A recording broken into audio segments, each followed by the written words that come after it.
osamakhala nemkhayiro osamakhala nemkhaya yayi mkhaya osamakhala nazo yayi mkhaya osamakhala nazo kumakhala taonani anzanu tu angotola basi kungotola basi constituency Chilobwe Lilongwe kungotola basi palibe sokuti opikisana naye kuti makomoda okay akuti kumene kuku ndithu munthu amene ali Lawrence Chazia MP amene wa MCP nde kumene kundithu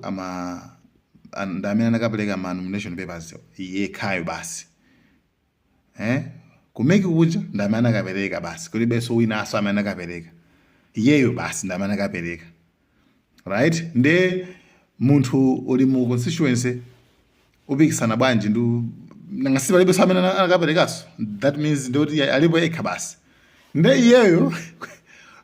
Megi yalengezeratu kuti watani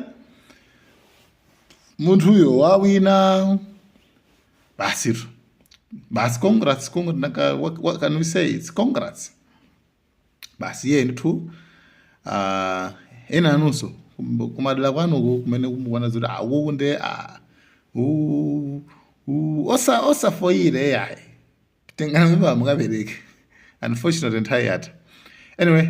nde nkhani ndimene guys mwinena nkumadaba kuti eyayi apapazi kutheka bwanji kuti nkhani yake ndi imene yoyo ndithu kudaya kwawoko iyeyo ndi munthu mmodzi yekha amene adakapereka mapepala kuti afuna kupikisana nawo pa mpando wa umembala wa parliament, member of parliament. Ndiyeno kunalibenso anthu enaso amene anakapereka mipala kumene kuko ochoka ku Chilobwe ku Lilongweko nde basi tikungotola basi mwayi ofukula mbatata